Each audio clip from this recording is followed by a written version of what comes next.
were such a person, maybe you were a person that wasn't very religious at all, and you were living life like the rest of your extended family, but something came in your heart and you said, you know what, I'm going to take this guidance seriously.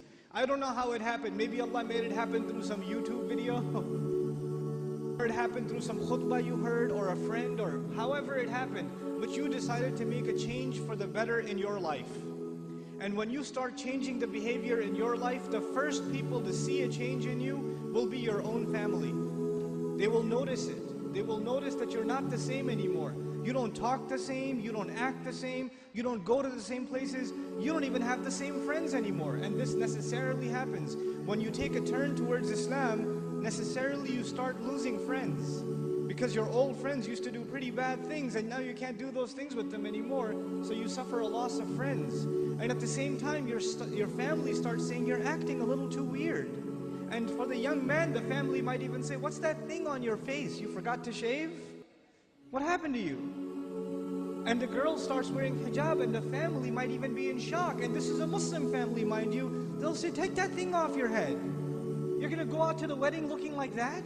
I can't sit in the car with you like that. What do you think we are? All of a sudden, you're the Islamic role model? Who died and made you Shaykh? That all of a sudden we should be looking up to you. Remember what you were like last year, man? You were the party animal. Now you're going to go make salah? Yeah, seriously, please. We know what you're really like. In other words, not only have you lost your friends, from your family you get the nastiest kinds of sarcasm and criticism. All the time, all the time. Every chance they get, they say something to you. They say something about your beard. They say something about your habits of making salah. They say something about you going to the ICNA convention. They say something about putting your children in Islamic school. They say something about sending your children to Sunday school, or you getting up for Fajr or Isha and going to the masjid. They'll have some comments for you, and those comments hurt. They burn pretty good. This happens to young men in the audience, where their parents start telling them to stop hanging out with their other Muslim friends. Don't go to the masjid, don't waste your time. SubhanAllah.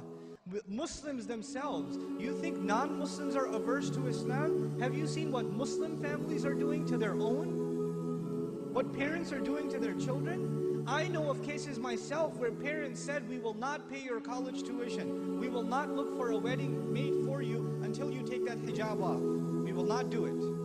We do not accept you as our daughter until you take that thing off. We will not show our face in public with you. You can't go with us anywhere. This is the mother telling, and you know what they'll say, what's amazing about that? They'll make you feel bad about yourself.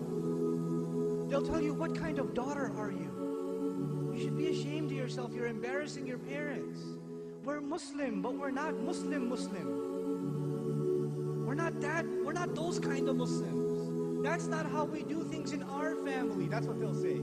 Our family is different. We don't do things like that in our family. That's those masjid people. Don't be like those masjid people. That's what they'll say. And you know what's amazing about that? If you look at a portrait of your great-grandparents from back in the day, good old great-grandpa's got a big old beard and you can't even see grandma's face. So who's being true to the family and who's an embarrassment to the family? See, this is Muslim families today.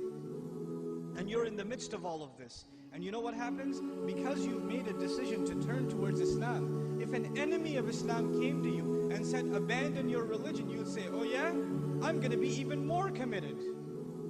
You would become energized in your zeal for the religion when the enemy attacks Islam. We get even more fired up. Muslims get fired up in the craziest of ways. Somebody draws a cartoon about the Messenger ﷺ and Muslims go crazy and they'll burn some other guy's car up or break somebody else's because they're really angry. But we get fired up when something happens, something questions the dignity of our religion, even if it makes sense or doesn't make sense.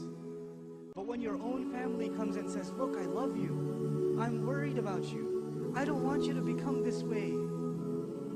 This is the way of the people who fail out of college, who don't have a career, who have miserable lives. I don't want you to fall into this extreme. Somebody is putting you under their influence, you need to get away from them.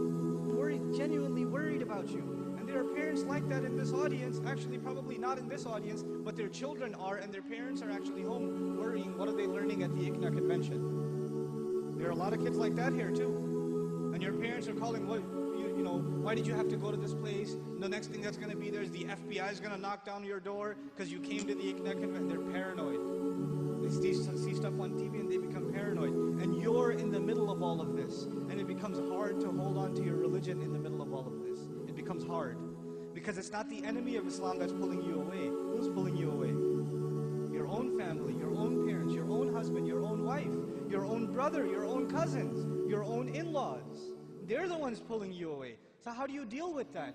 The most inappropriate response to this pressure is anger. And you know what? That is the most common response too.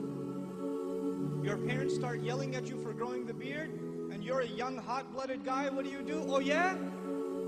It's the sunnah. You can't tell me what to do. You're following culture, and I'm trying to follow Islam, and you slam the door in their face. Way to go. Because that's what Allah wants you to do, yell back at your parents. And they're talking about your beard. What was Ibrahim's father talking about, alaihi salam? Was he talking about something small or something big? Go make sajda to idols, boy. And does he lose his cool? Does he get angry? We have to learn how to be with our parents. Even when they call you away from deen, it doesn't matter if they're Muslim or not. وَإِن جَاهَدَاكَ عَلَىٰ أَن تُشْرِكَ بِمَا لَيْسَ لَكَ بِهِ عِلْمٍ فَلَا تُطِعْهُمَا وَصَاحِبْهُمَا فِي الدُّنْيَا مَعْرُوفًا. Allah Azza wa Jalla tells us, if they struggle against you to make you follow what they themselves have no knowledge of, don't obey them while at the same time accompanying them in the most dignified fashion. Obeying them is separate, respecting them is separate. Just because you didn't obey them for the sake of Allah, when it came to matters of halal and haram, or when it came to matter of iman and shirk or kufr, just because you didn't obey them does not give you the right to get angry at them. You can't.